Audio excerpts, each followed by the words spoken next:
So hello everyone, this is Priyanka and welcome back to pre explore. So आज की class में हम बात करने वाले हैं बाल केंद्रित और प्रगतिशील शिक्षा पर।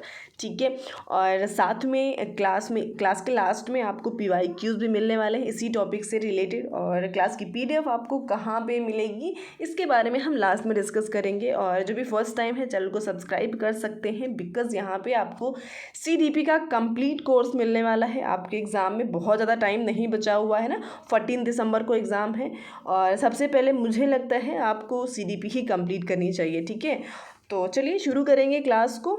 और क्लासेस आपके 10 बजे अपलोड हो जाती हैं, आज थोड़ा सा लेट हो गया है, उसके लिए सॉरी। सो भाई बाल केंद्रित शिक्षा की बात करेंगे ना, लाइक चाइल्ड सेंटर्ड एजुकेशन। अब भाई नाम से क्लियर है ना कि बच्चे को कहाँ पे रखना है, केंद्र में रखना है।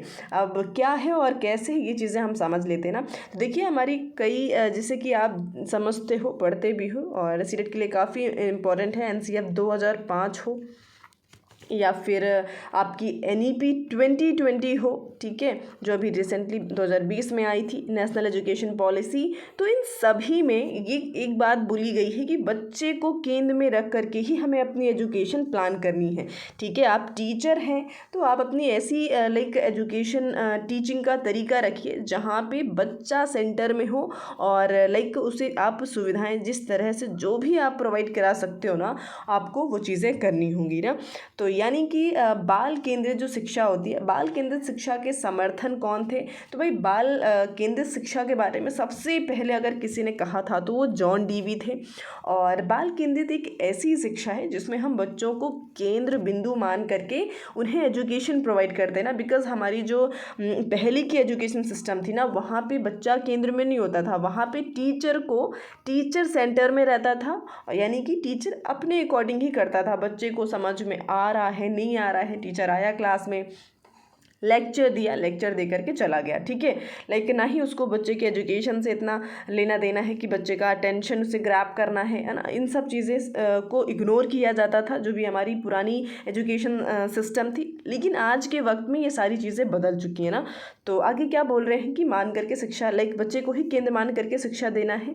और बाल केंद्रित शिक्षा के अंतर्गत बालक की जो भी इंटरेस्ट वगैरह होते हैं, बच्चों की जो प्रवृत्ति होती है, उनका नेचर जो है ना, उनकी क्षमताओं को ध्यान में रखते हुए, क्षमताएं यानी कि मान लीजिए 2 बच्चे आ रहे हैं आपकी क्लास में, एक काफ़ी अच्छी सोसाइटी से है, एक ऐसा बच्चा है जो कि डिसएडवांटेज ग्रुप से बिलोंग करता है। तो भाई दोनों की मेंटल स्टेटस यहाँ पे अलग अलग होंगे, तो आपको दोनों बच्चों को साथ लेकर के चलना है। यानी कि जो बच्चा डिसएडवांटेज ग्रुप से बिलोंग कर रहा है उसे भी आपको एक धारा में लेकर के आना है ना। इस हिसाब से आपको इंडिविजुअल डिफरेंसेस को भी ध्यान देना पड़ेगा क्लासरूम में, है ना। हर बच्चे को एक ही उसमें लाने के लिए, एक ही धारा में लाने के लिए आपको हर एक चीज़ का, हर एक पहलू का ध्यान देना पड़ेगा। ठीक है, क्षमताओं को ध्यान में रखते हुए शिक्षा प्रदान की जाती है। जब हम बच्चों को बाल केंद्रित शिक्षा प्रदान करते हैं तो शिक्षण रुचिकर होता है। भाई चीज़ें इंटरेस्टिंग होती है ना, क्योंकि भाई आप बच्चे को देखते हो और उसके अकॉर्डिंग फिर आप चीज़ें करते हैं ना। फिर कोई एक्टिविटी करा रहे हैं या फिर किसी भी तरीके से ना, तो वहाँ पर चीज़ें फिर ज़्यादा इंटरेस्टिंग हो जाती हैं बच्चों के लिए भी, और एजुकेशन सिस्टम तो ऑब्वियस सी बात है। अब भाई बाल केंद्रित शिक्षा समझ चुके हैं आप, जहाँ पे ओवरऑल हर तरह से आपको बच्चे को फोकस करना है ना। और बात करते हैं प्रगतिशील शिक्षा की ना। प्रोग्रेसिव एजुकेशन क्या है? तो भाई प्रोग्रेसिव एजुकेशन वही होती है जो बाल केंद्रित है, चाइल्ड सेंटर्ड है, जहाँ पे बच्चे को केंद्र में रखा जा रहा है ना। भाई वही तो हमारी प्रोग्रेसिव एजुकेशन हो जाएगी। ठीक है क्या कहते हैं कि जब बच्चे को हम उसकी अभिवृत्तियों और इच्छाओं के अनुसार पढ़ाते हैं तो उसका शिक्षा स्तर बढ़ जाता है। ऑब्वियस सी बात है भाई, ऐसा होगा ही। और इसे ही हम क्या कहते हैं? प्रगतिशील शिक्षा कहेंगे, प्रोग्रेसिव एजुकेशन कह देते हैं ना। भाई प्रगतिशील शिक्षा के अनुसार शिक्षा बच्चों के लिए बनी है, ना कि बच्चा शिक्षकों के लिए बना हुआ है। ठीक है, इस स्टेटमेंट पे ध्यान देंगे। और प्रगतिशील शिक्षा से बच्चों का होलिस्टिक डेवलपमेंट होता है, बच्चे के हर पक्ष का विकास होगा। फिर उसका कॉग्निटिव डेवलपमेंट हो, फिजिकल हो, सोशल हो ना, कॉग्निटिव हो ना, जैसे कि मैंने कहा ही पहले, संज्ञानात्मक विकास। तो ये हर एक पक्ष का ध्यान रखना, मतलब बच्चे के होलिस्टिक विकास पे ही चीज़ें अगर फोकस हैं तो मतलब कह सकते हैं कि एजुकेशन सिस्टम प्रगतिशील हो जाएगा। ठीक है, और नेक्स्ट क्या कहते हैं कि प्रगतिशील शिक्षा करके सीखने यानी कि लर्निंग बाय डूइंग पर सबसे ज़्यादा फोकस्ड है। कि बच्चे ऐसा नहीं है कि बच्चे क्लास में पैसिवली बैठे हुए हैं निष्क्रिय होकर के, टीचर आया बुक से अपना जो भी लेक्चर देना था दे करके चला गया, तो फिर उसे हम प्रोग्रेसिव नहीं कहते ना भाई। लर्निंग बाय डूइंग यानी कि बच्चे खुद चीज़ें कर रहे हैं, एक्सप्लोर कर रहे हैं। फिर वो इन्वायरमेंट मान लीजिए क्योंकि ईवीएस की क्लास चल रही है तो बच्चे खुद लाइक नेचर में जा कर के एक्सप्लोर कर रहे हैं, ठीक है, हर एक चीज़ समझ रहे हैं, जान रहे हैं। तो इस तरीके से हम कह सकते हैं कि बच्चे करके सीखते हैं और उसे ही हम प्रोग्रेसिव एजुकेशन बोलेंगे। और अगर हम इंडिया की बात करते हैं, भारत की बात करेंगे ना, हमारे इंडिया में सबसे पहले बाल केंद्रित शिक्षा की बात किसने करी थी, तो वो गिजू भाई बधेका होते हैं जो कि गुजरात से बिलोंग करते हैं, ठीक है। और इन्होंने सबसे पहले इसके बारे में बात करी थी। जॉन डीवी जो एक तरीके से आप देखोगे ना तो ग्लोबल लेवल पर अगर कोई था तो वो जॉन डीवी थे। और इंडिया की बात करते हैं तो वो गिजू भाई बधेका होते हैं। अब इनसे रिलेटेड कुछ क्वेश्चंस भी हैं और खैर अभी इस चीज़ को भी समझ लेंगे। ये जो मॉडल है इम्पॉर्टेंट है, जॉन डीवी ने दिया था इसको ना, जिन्हें हम ग्लोबल लेवल पे मानते हैं कि इन्होंने एजुकेशन सिस्टम में चाइल्ड सेंटर्ड एजुकेशन सिस्टम की बात करी थी। और इनके अनुसार जो एक तरीके से शिक्षा है, टीचिंग है, टीचिंग लर्निंग है, वो कैसी है, त्रिध्रुवीय है, यानी कि ट्राईपोलर प्रोसेस हो जाता है ना। कैसे, तो भाई एक तरफ टीचर होता है, एक तरफ बच्चा होगा, एक तरफ उसका करिकुलम होता है बच्चे का। और जो टीचर होता है ना वो स्वतंत्र चर है, यानी कि वो किसी पे डिपेंड नहीं होता है, ना ही वो बच्चे पे ना ही वो करिकुलम पे। लेकिन जो बच्चा है ना वो एक आश्रित चर मान के चलेंगे, यानी कि डिपेंडेंट है भाई, वो अपने टीचर पे अभी डिपेंड है, ऑब्वियस सी बात है, छोटा है और उसे जैसी रास्ता जिस तरह से दिखाया जाएगा वो आगे बढ़ने वाला है ना। तो टीचर हो गया, उसका करिकुलम हो गया, इन दोनों पे बच्चा डिपेंडेंट होता है, ठीक है। और ये क्वेश्चन यहाँ से आपके क्वेश्चन भी बन जाते हैं ना कि इन तीनों में से ट्राईपोलर पहले दिया किसने था, जॉन डीवी थे, ये चीज़ पता होना चाहिए, है ना। और जो पाठ्यक्रम होता है ये कैसा होता है, इसे हम मध्यस्थ चर मान के चलते हैं, ठीक है। तो ये चीज़ें आपको पता होनी चाहिए। और इसके बाद जैसे क्वेश्चंस की बात करी थी मैंने, तो क्वेश्चंस भी आपके इंक्लूड किए गए हैं भाई, तो क्वेश्चंस की तरफ मूव करेंगे। पहला क्वेश्चन क्या है कि यदि एक विद्यार्थी विद्यालय में लगातार निम्नतम श्रेणी प्राप्त करता है, ठीक है, कंटिन्यूसली वो लाइक बहुत लोवेस्ट मार्क्स आ रहे हैं उसके, और तो उसके अभिभावक को उसकी सहायता हेतु परामर्श दिया जा सकता है कि घर पर उसको परिश्रम पूर्वक कार्य करने पर बल दें, मतलब ज़्यादा से ज़्यादा उससे काम लीजिए आप, ठीक है। या फिर जो भली भांति शिक्षा नहीं ले पाएँ उनके जीवन संबंधी कठिनाइयों का वर्णन करें। ओके, नेक्स्ट क्या है कि मोबाइल फ़ोन, चलचित्र, कॉमिक्स, खेल हेतु अतिरिक्त कॉल पर रोक लगाएं, ठीक है। और अध्यापकों के घनिष्ठ संगति में कार्य करें। देखिए ये सब ऑप्शंस जो है ना कि भाई बच्चों को क्या करना है कि मोबाइल फ़ोन, चलचित्र, कॉमिक्स, खेल हेतु अतिरिक्त कॉल पर रोक लगाएं, ऐसा नहीं करना है ना। ये लगाने से क्या बच्चे का जो लाइक परफॉर्मेंस है क्या वो इम्प्रूव हो सकता है क्या, और ज़्यादा से ज़्यादा बच्चों से काम लीजिए, ये भी कहना गलत हो जाएगा, ठीक है। और ये भी गलत है, ऑप्शन हमारा ये बेहतर हो जाएगा। देखिए बच्चे को दिक्कत कहाँ आ रही है ना, टीचर को वो समझने की ज़रूरत है, और वो तभी पॉसिबल है जब टीचर का बिहेवियर बच्चे के साथ काफ़ी ज़्यादा घनिष्ठ रहेगा, है ना, उससे क्लोज रहेंगे, उसे अपनापन का फील कराएंगे अपने साथ, तभी बच्चा अपनी प्रॉब्लम शेयर करेगा, ठीक है। और अगर आप ऐसे हैं तो दिस इज़ गुड, और एक प्रोग्रेसिव एजुकेशन के लिए ये काफ़ी ज़्यादा ज़रूरी होता है ना।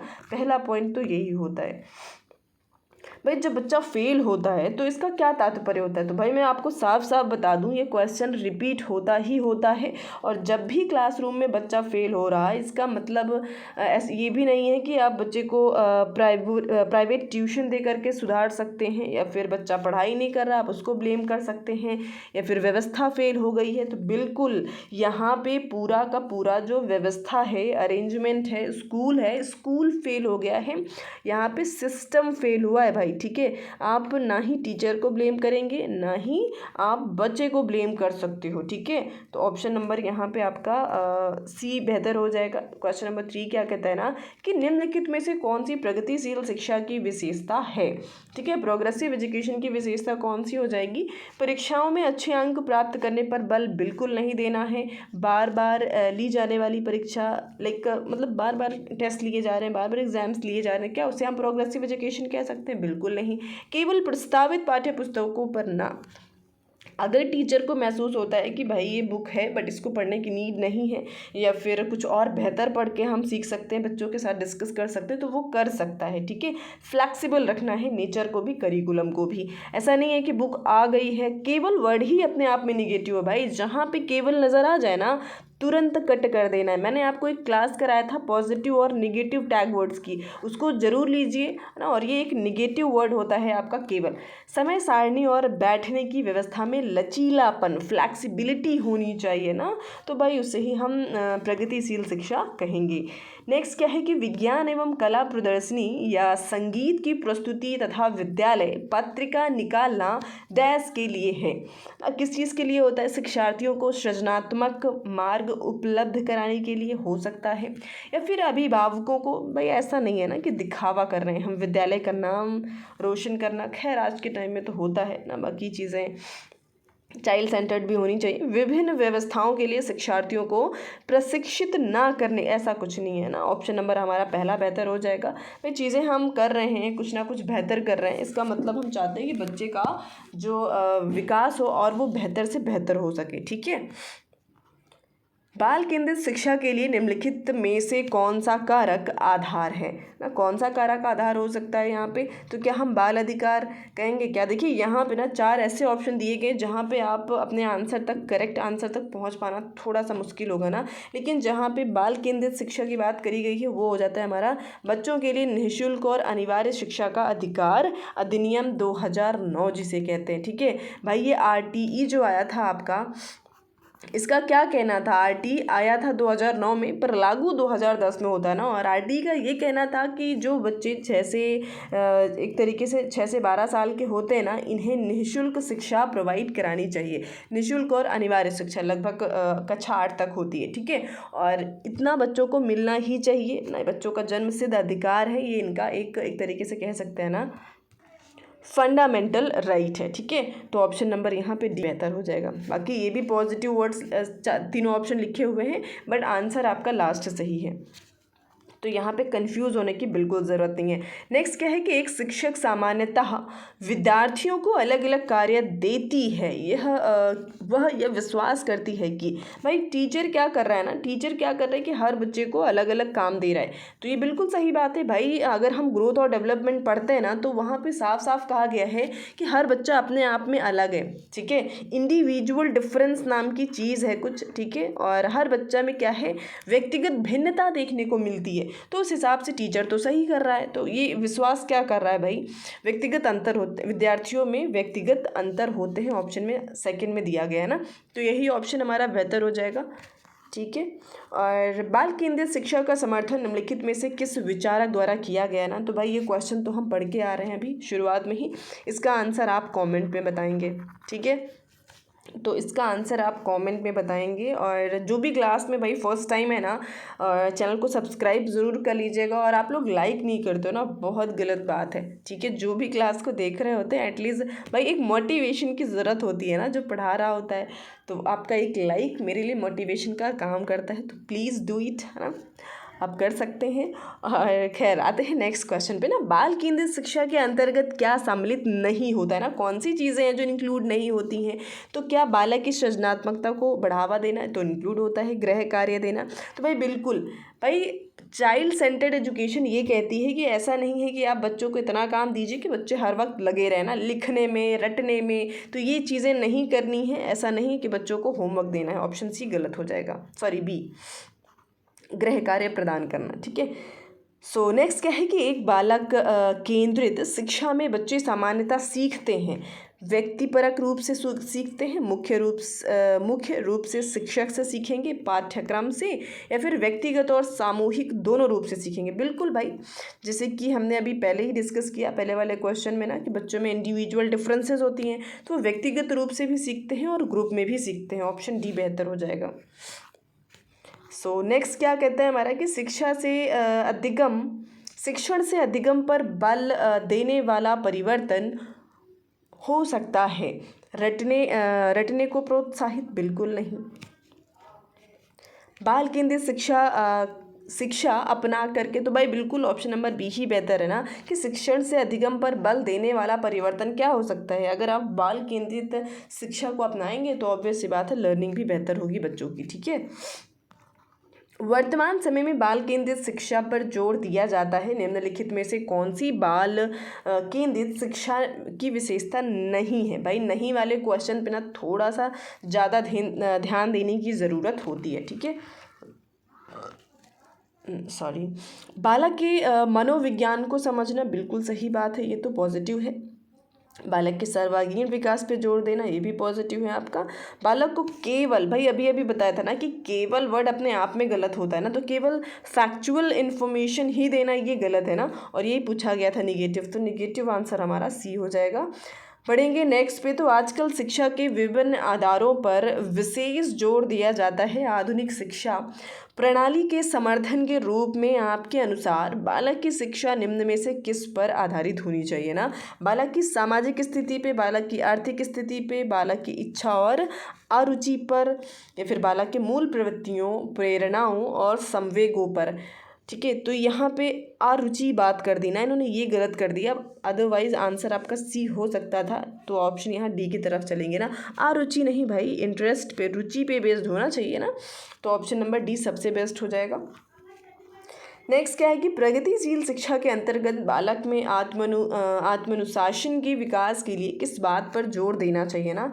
तो बालकों में उत्तरदायित्व की भावना के विकास पर, अनुशासन बनाए रखने के लिए सख्त आदेश, या फिर प्रगतिशील शिक्षा के अंतर्गत आत्मानुशासन पर जोर नहीं दिया जाता है, या फिर आत्मानुशासन के विभिन्न दृष्टांतों द्वारा बालक को समझने पर। बिल्कुल भाई ना, बहुत सारी ऐसी चीज़ें होती हैं जो समझने की ज़रूरत होती है ना, और उस पर अगर आप ध्यान देंगे तो अच्छी बात है, ऑप्शन नंबर डी बेहतर हो जाएगा। सो आज का लास्ट क्वेश्चन रहेगा कि बाल केंद्रित शिक्षा द्वारा निम्नलिखित में से क्या संभव नहीं हो सकता। अगेन नहीं बताना है आपको भाई ना, इस पे ध्यान देंगे।